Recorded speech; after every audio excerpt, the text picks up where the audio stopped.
AITA for refusing to pay for my coworker's lunch after she accidentally ordered double? I never thought I'd be in a situation where I'd have to defend myself over something as simple as not paying for someone else's food, but here we are.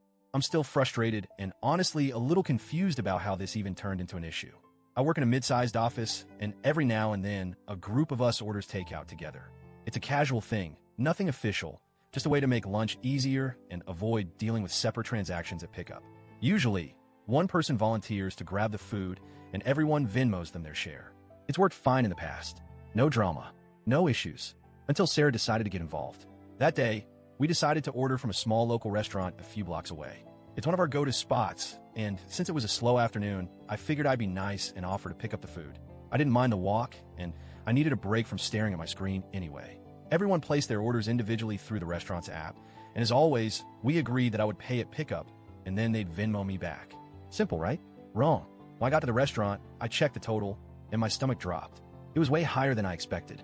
Like, I was expecting something around $50 to $60 for the group.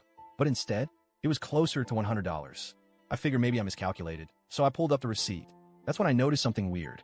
Sarah had ordered 2 full meals. Not a small side, not an extra drink, 2 full entrees. At first, I thought it was just a mistake. Maybe she accidentally clicked the wrong button or double-tapped something. No big deal. I just checked with her. So, I texted her real quick. Hey, I think your order got entered twice. There are 2 meals under your name. Her response came almost immediately. Sarah, oops. Just grab both. I'll eat the extra later. Thanks. Okay. Now, at this point, I was standing at the counter, and the restaurant was pretty busy. The cashier was already looking at me, waiting for payment. I didn't want to hold up the line, so I sighed, figured I'd deal with it later, and paid for everything.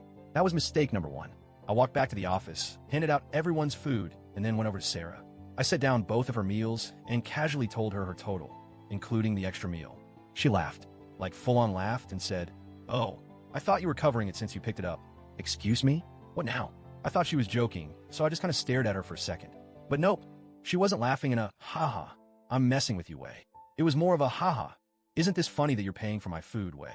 So I stayed calm and said, "No, we all agreed to pay for our own food. I just picked it up." Sarah shrugged and said, "It's just a few bucks. Don't be weird about it." Now, don't get me wrong.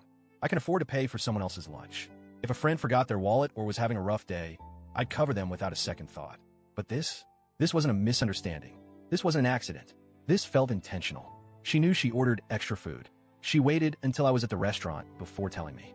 And then she tried to act like it was my responsibility just because I was the one who picked it up. I stood my ground and repeated, "You ordered it, so you need to pay for it." Her whole demeanor shifted. She went from laughing to annoyed in a split second. With a dramatic sigh, she pulled out her phone and Venmo'd me the money. No apology. No, thanks for picking it up. Just an eye roll and a sarcastic, "Wow, okay, whatever." But the real drama started after that. Apparently, Sarah went and told a few of our coworkers that I freaked out over a couple of bucks and embarrassed her by making her pay. Now, I didn't scream at her. I didn't make a scene. I just asked her to pay for the extra food she ordered. But somehow, the story had twisted into me being this stingy, unreasonable person who made a huge deal over nothing. One of my other coworkers, let's call her Lisa, even came up to me and said, "It wouldn't have been that big of a deal to just cover it." Excuse me? Since when am I responsible for feeding a grown adult? I asked Lisa, "Would you have paid for it if you were the one picking up?" She hesitated for a second and then said, "Well, I probably would have just to keep the peace." And that's when it clicked. Sarah does this on purpose. She counts on people being too uncomfortable to argue, so they just pay for her food to avoid making a scene. Well, not this time. A few days later, another co-worker, let's call her Emily, pulled me aside. "Emily, Sarah's done this before, right?" Turns out, Sarah has a history of accidentally ordering extra food and drinks, and then acting like someone else should pay. At a work happy hour, she ordered extra appetizers and conveniently forgot her wallet. During a coffee run, she added an extra pastry and then told the person picking up that they could just cover it. Last month, she joined another coworker's lunch order and then pretended she didn't know she had to pay them back. Emily told me that some people just let it slide because it wasn't worth the argument. Well, I guess I was the first person to actually call her out on it. Now, Sarah isn't outright hostile to me, but she's definitely cold. She doesn't talk to me unless absolutely necessary, and she stopped joining our lunch orders altogether, which honestly, I consider a win.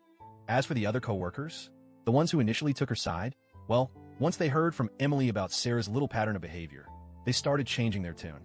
A few of them even told me privately that they respected me for standing up to her. So now, I'm just sitting here wondering, Why did this ever turn into a thing? How did me refusing to pay for someone else's food turn into me being the bad guy? I still don't think I did anything wrong. But what do you guys think? AITA?